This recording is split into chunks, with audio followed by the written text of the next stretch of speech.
If you'd like to hear the full episode or any of the scenario archives, be sure to subscribe and click the link in our bio. Also, like and follow the Scenario Radio Show on all of our social media platforms for more real talk with a playlist. Peace. All right, this is the Scenario Radio Show with your host, Van Everett, and our summer series entitled Rooting for Everybody Black. You've been listening to a few of our shows, so you know what it is that we're doing. We're mixing it up with a lot of different people about a lot of different topics in the middle of the pandemic, in the middle of social upheaval, and everything that goes along with it. And we wanted to, today we're going to talk some activism. We have with us today, Shanae Williams. Now, if you've been paying attention to the news, anything, you know that one of the things that's going on is the removal of a lot of monuments to white supremacy. I don't call them Confederate symbols because that's not really what they are. They're monuments to white supremacy. And if you live in the Deep South, as I do, and as does Shanae, then you know that you can can't swing a dead cat without hitting one. So at some point, you got to really get in there to do the work to get rid of them if you want to try to change things up. And that's what Shanae is doing. So we're talking with her today. Shanae Williams, how you doing? I'm good. I'm glad to be here. All right, we're glad to have you. Okay, so you live in Franklin County in Tennessee. For our listeners who aren't from the area, where exactly is that? Describe what that part of the world is. So Franklin County is a Confederate seabed. We are in the very rural outskirts of the bigger cities in Tennessee. Mm-hmm. Racism has been wallpapered for so long in Winchester, Tennessee, that now it's just time to unveil. Okay, so the city is Winchester, Tennessee, and it's a rural Tennessee area. All right, so we've got in Nashville, a lot of people in national news are probably aware of Nashville, Tennessee, and how the Confederate bust of Nathan Bedford Forrest they finally decided they're going to remove that after a long, drawn-out battle just to get that done. In your area, what is the primary symbol of white supremacy that you're trying to work on getting removed? So our high school mascot is a Confederate soldier. They recently put the Confederate flag in the emblem. For years, they waved the rebel flag. We played Dixie at pep rallies, at ball games.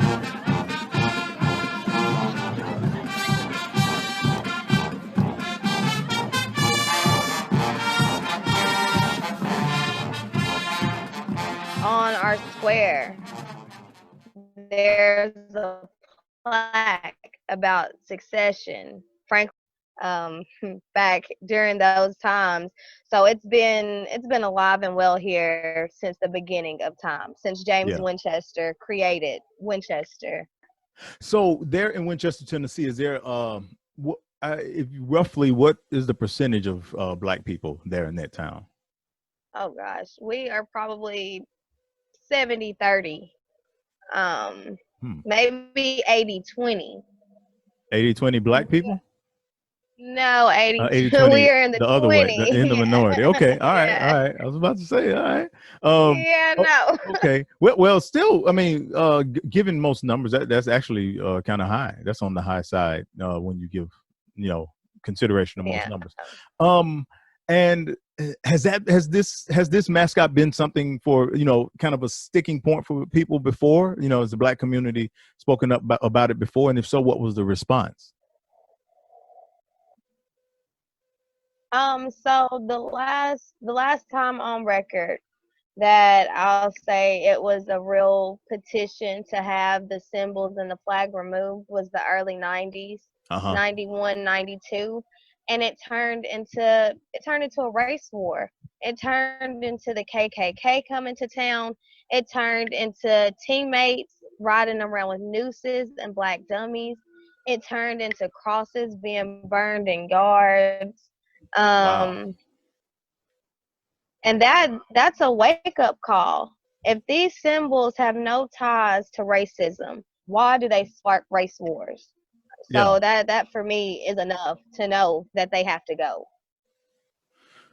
Wow. So the last go around, there was a lot of conflict about it. Apparently, some crosses being burned, and nothing was changed, and people decided to just, I guess, let it go for the most part.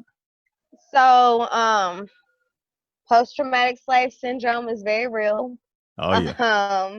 It's very alive here, and I honestly feel like it was the rebel flag at that moment, and they Uh-huh. moved it from actually being one of the symbols. They were putting the rebel flag on class rings. It went from that to they put it in the emblem. So they didn't take it away, but they hid it. Uh-huh. And that was enough to pacify that generation at the time, because it wasn't displayed, but it's still in the emblem, so it's still there. It's just always a pacifying mechanism when it comes to Franklin County. So what have you been doing to get the ball back rolling again, to push against this? What's your angle? So my daughter will be in high school next year. Uh-huh. And this has been something I've thought about since before I graduated, that it's not right. They don't teach us the truth, and it should go. So my goal was, she's not going to play for that. She's not going to be that token because she's balling, and she's not going to be a token for the Rebels. We're not going to celebrate her with Dixie. It doesn't sit well with me, so I started the petition. It's got over 4,400 signatures online. I've been out here on foot getting signatures. And I go to the board meeting on Monday to bring this to their attention and ask for that motion of a vote. So that's what I was going to ask about. So your daughter, you're saying your daughter isn't going to play, because one thing about high school, even the whitest of high schools find a way to get some black athletes. Yeah. Has the black community considered, especially since you're getting momentum with this petition, has the black community considered what it would be like to say we're not going to allow our children to play? I'm assuming that there are a considerable amount of black athletes on these teams, the football, basketball, and things of that nature.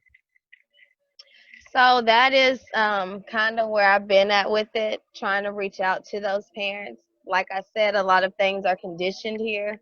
A lot of facts are not known here. So if our younger youth does not know that they should be offended, it's not offensive.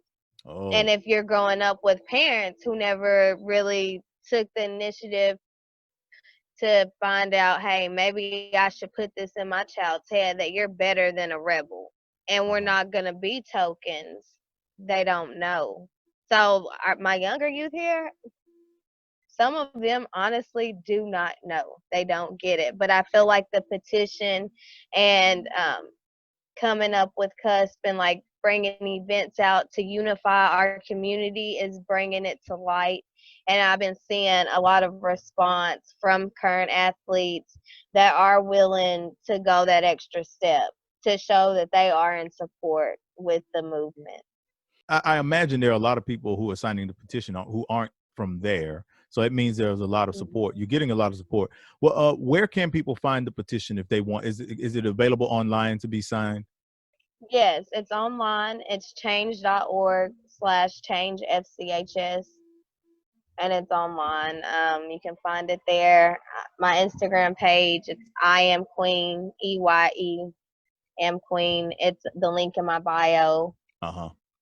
It's all over the internet right now. Yeah. So, all right, you're getting pushback. You obviously get pushback from the white people in the community. You get a bit of reluctance, apparently, from the black people in the community. What about those? Are there people who would probably say, because this is something I'm hearing a lot, is, well, these are just symbols. Why are we worrying about getting rid of these symbols? What do you say? What do you say to that? If it's just a symbol that you just know is divisive, why is it a problem to get rid of that symbol? Uh-huh. I've heard it since the beginning of the petition. They actually came up with 2 counter petitions when I made this one to keep the rebel. Yeah, 2. But Wow. once you only have an opinion about something and your opinion cannot be backed by facts, and I can hit you with facts after facts, and you can argue with Wikipedia, like you can argue with whoever, but don't argue with the facts of the matter. Yeah. So at some point, this is actually, I think this is actually making some people around here accountable. This is making them hold themselves accountable to what they haven't been willing to see.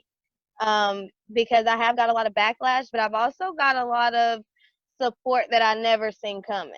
A Yeah. lot of people have reached out to me that I would have never even imagined could see it this way. So what you got the petition going. You got the petition going. What's the next step? So What's the next yeah, move it's now? a balance. So the next thing, I go to the board meeting on Monday. School I'm board? actually Okay. I'm actually speaking at the school board meeting on Monday. I've spoken to a couple members, the director, just offline conversation, and I really actually have a good feeling about what's to come. Uh, I feel like almost everybody knows that it's time for a change, because I'm not the first person that's asked for this. This has been generation after generation.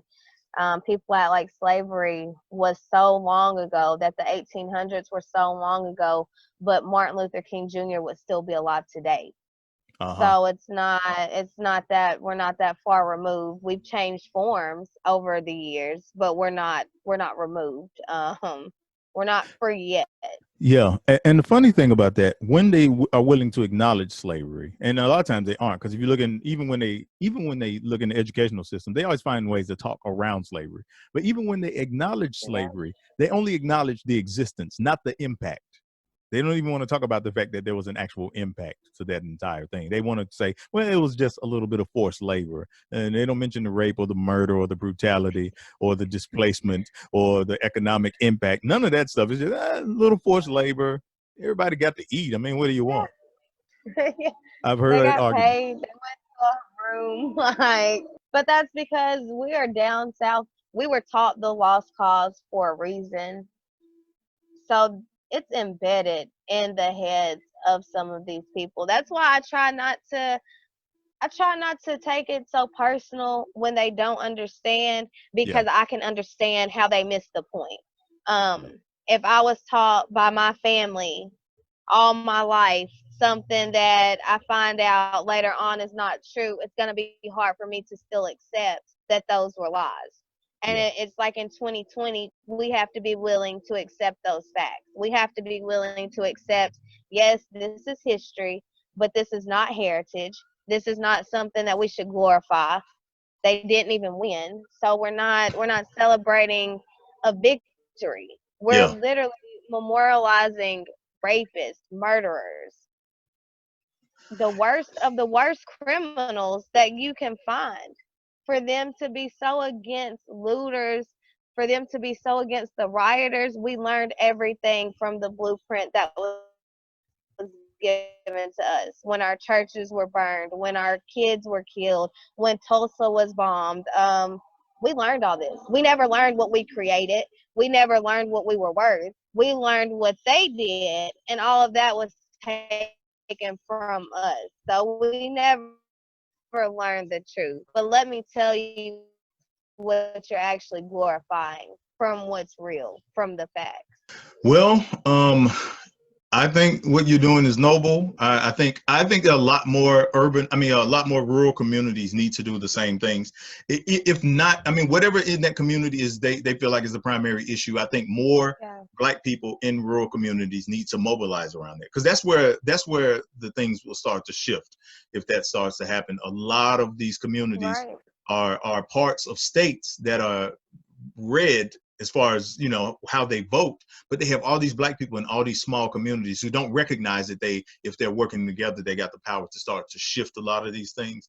So we're rooting for you on this end. I look forward to hearing what's going to happen after the school board meeting Oh, on Monday. So we definitely got to get in touch with you and hear about that and check in. But is there anything else you want to share before we wrap up? No, just if you can go sign the petition, if you can learn a bit more about our history, if you can teach your kids what they are worth, and let's work together and let's remove anything Confederate that was not ever meant for us, and it does not deserve the publicity. It does not deserve to be used in shared common public places. If we are there, we should be comfortable anywhere and everywhere, not have oppression surrounding us. So yeah, let's stay together. Let's unify.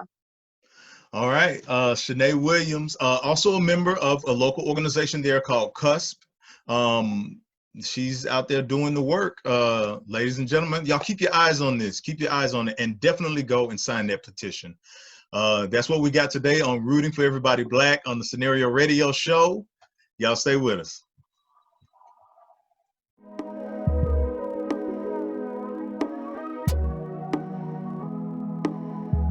This is the Scenario Radio Show. Real talk on the playlist.